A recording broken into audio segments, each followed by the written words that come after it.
Cette capsule s'intitule Holter rythmique dans la fibrillation auriculaire de diagnostic à l'évaluation thérapeutique. Il y a deux grandes parties, donc la place de l'holter rythmique dans la détection de la fibrillation auriculaire, et la deuxième partie, la place de l'holter rythmique dans l'évaluation de la stratégie de contrôle de la fibrillation auriculaire. Pour la première partie, la place de l'holter rythmique dans la détection de la fibrillation auriculaire. Donc, juste pour rappeler que la recommandation 2020 de la fibrillation auriculaire, elle a recommandé plusieurs outils pour la détection d'une fibrillation auriculaire et donc tout ce qui est les objets connectés. Il y a aussi une certaine place pour l'holter rythmique et aussi dans l'holter rythmique aura une grande place post-AVC et dans la détection de la fibrillation auriculaire. Et comme le montre ce diagramme, donc dès qu'on prolonge la durée de l'enregistrement à une semaine, 2 semaines, 3 semaines, 4 semaines, donc on a plus de chances de détecter une fibrillation auriculaire. Et donc il est recommandé, il est conseillé plutôt en post dans le cadre de bilan d'AVC de prolonger la durée de l'enregistrement de l'holter du sujet pour augmenter nos chances de tomber sur une fibrillation auriculaire soutenue et qui justifie un traitement anticoagulant au long cours pour prévenir d'autres récidives d'AVC. En pratique, donc généralement on est sollicité en pratique dans le cadre de bilan post-AVC à la recherche d'une fibrillation auriculaire dans les holters rythmiques et donc on va vraiment vous donner des consignes pour ne pas passer à côté d'une fibrillation auriculaire et on va plutôt se focaliser sur le logiciel CardioScan. Donc, comme première interface, c'est qu'on va vraiment revoir le cas du malade qui a été enregistré. Donc, il y a plusieurs signets. Donc, on va commencer par le signet famille. Et là, c'est les différentes familles qui ont été classées de façon automatique par l'appareil. Et là, on va plutôt se concentrer sur les salves supraventriculaires, puisqu'une tachycardie, une fibrillation auriculaire, elle est considérée comme une salve supraventriculaire dans les holters rythmiques. Et là, il y a les épisodes de salve supraventriculaire. On remarque qu'il s'agit plutôt des salves de courte durée. Et là, en cliquant sur un épisode, on peut voir euh, plus clairement qu'il s'agit vraiment d'une salle de tachycardie supraventriculaire. On voit qu'il y a une extrastole supraventriculaire auriculaire initiatrice, donc plutôt il peut s'agir d'un lambeau de tachycardie atriale de courte durée et ça ne justifie pas un traitement anticoagulant au long cours. On sait bien que la tachycardie atriale, c'est une tachycardie à l'étage atrial qui ne dépasse pas les 240 battements par minute. Et donc, à 240 à l'étage atrial, il n'y a pas vraiment une vraie stagnation du sang. Et donc, il n'y a pas de risque de formation de thrombie. Surtout quand c'est vraiment de courte durée. Il y a aussi le deuxième signé AFA-Flutter. Là, c'est intéressant aussi pour voir est-ce que les épisodes qui ont été classés comme fibrillation auriculaire. Déjà, quand vu d'ensemble, on voit bien qu'il y a un nuage de points qui témoigne de l'irrégularité du cycle RR, quelque chose qui est fréquent en cas de fibrillation auriculaire. Donc, c'est ce qui est entouré là en rouge. Donc, il y a un nuage de points qui témoigne qu'il y a une certaine irrégularité de l'intervalle RR. À droite, il y a les épisodes considérés comme un passage en fibrillation auriculaire. Et en cliquant sur l'épisode, on peut voir au-dessous l'enregistrement ECG correspondant à cet épisode. Et ensuite, on va cliquer sur cet épisode, on va le voir sur le grand écran. Et là, il s'agit vraiment d'une fibrillation auriculaire avec une tremulation de la ligne isoélectrique. Un autre signe aussi que ce pourrait être intéressant dans la lecture d'holter du sujet pour ne pas passer à côté d'une fibrillation auriculaire. Donc, le signe histogramme. Généralement, en cas de fibrillation auriculaire, on aura plutôt une saturation des histogrammes des extrasystoles supraventriculaires, puisque la fibrillation auriculaire, plutôt, il y a une certaine irrégularité, et dans son classement automatique, il va considérer cette irrégularité comme hyperextabilité, héritage supraventriculaire. Et quand on voit aussi le tachogramme de fréquence, on va avoir des barres qui témoignent la variabilité de l'intervalle RR très importante. Et ça, c'est quelque chose qui est très fréquent en cas de fibrillation auriculaire. Si on compare par rapport à un rythme de commande sinusale, donc on voit bien ici que les histogrammes des extrasystoles supraventriculaires n'est pas saturé. On voit bien aussi que le tachogramme de fréquence, il n'y a pas vraiment les barres à haute amplitude qui témoignent la variabilité de l'intervalle RR. Là, c'est un patient qui est de rythme de commande sinusale avec un passage en fibrillation auriculaire paroxystique. Là, on voit bien sur la partie initiale du tachogramme de fréquence qu'il n'y a pas une variabilité importante de l'espace RR. Et la partie terminale, il y a une certaine variabilité de l'espace RR. Et là, sur la ligne qui est en jaune, c'est l'épisode qui apparaît sur l'écran. Et là, c'est vraiment un passage en fibrillation auriculaire. Ça reste de voir est-ce que ce passage il est soutenu, c'est-à-dire au-delà de 30 secondes. Là, on voit bien que cette irrégularité, elle est étendue sur de 18 heures jusqu'à 22 heures sur 4 heures.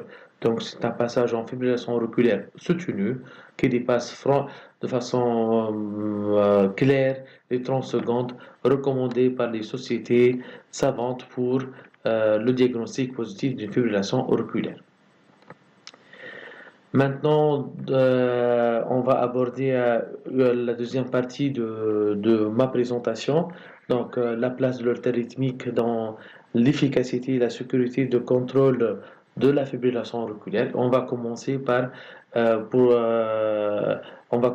la stratégie de contrôle de la fréquence.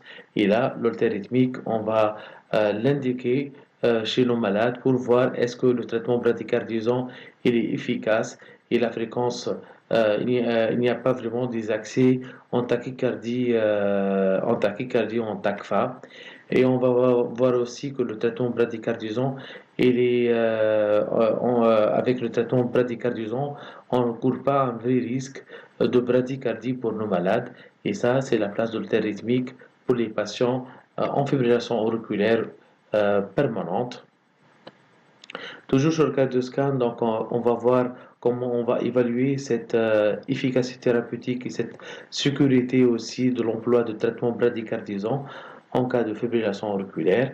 Donc, sur AFA et flotteur, donc sur ce nuage qui témoigne que la présence d'une fibrillation auriculaire avec irrégularité des espaces RR, on va voir qu'il s'agit vraiment, le nuage, il va vraiment se situer entre deux bandes à 500 millisecondes et 1500 millisecondes. Et ça témoigne que la fréquence minimale, elle ne dépasse pas, elle ne descend pas au-dessous de 40 battements par minute. 1500 millisecondes, c'est 40 battements par minute. Et que la fréquence maximale ne dépasse pas vraiment les 120 battements par minute, qui correspond à 500 millisecondes.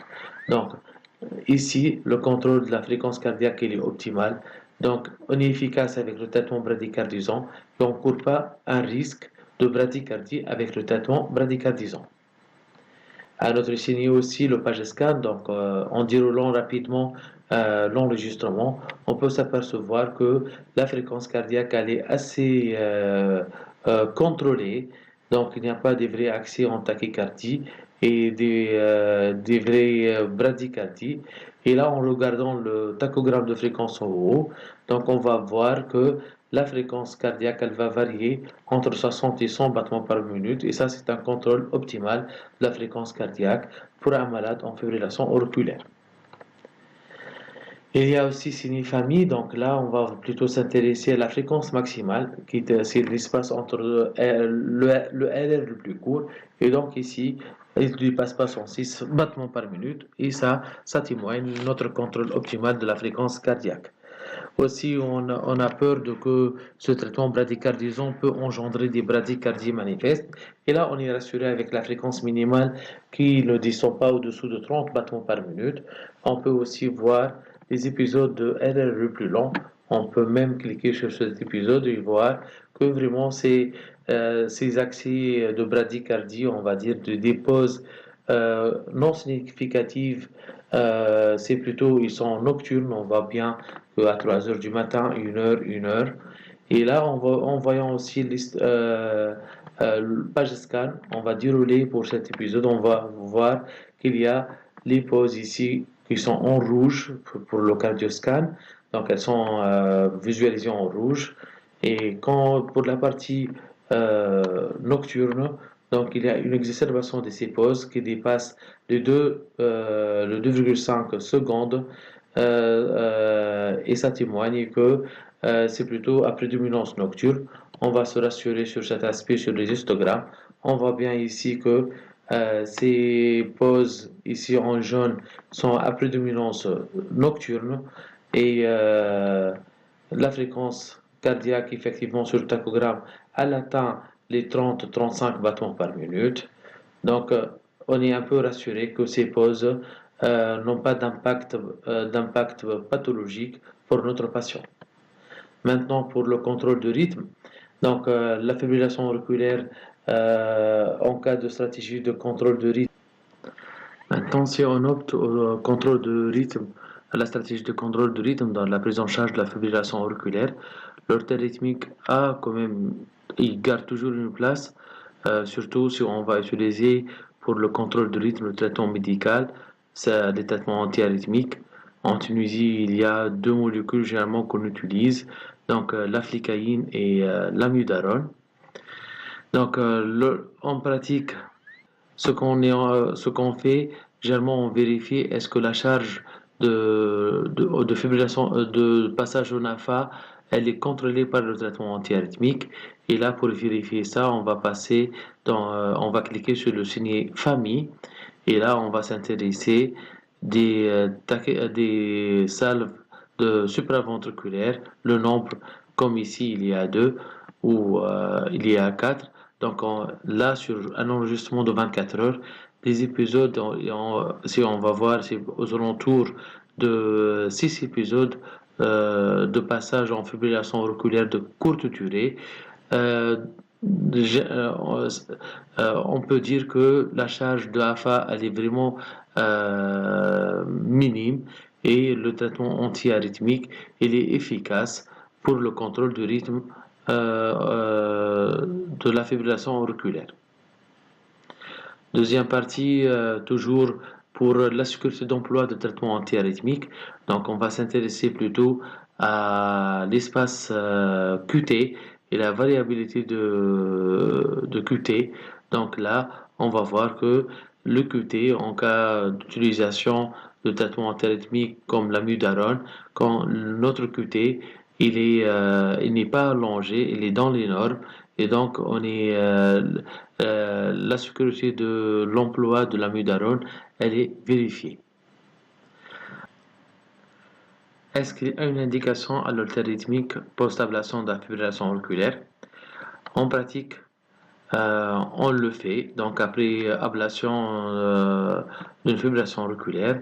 Donc généralement, on fait un haltère de sujet à 3 à 6 mois post-ablation pour vérifier que la fibrillation auriculaire elle est contrôlée, qu'il n'y a plus la charge de la fibrillation auriculaire, elle veut vraiment diminuer.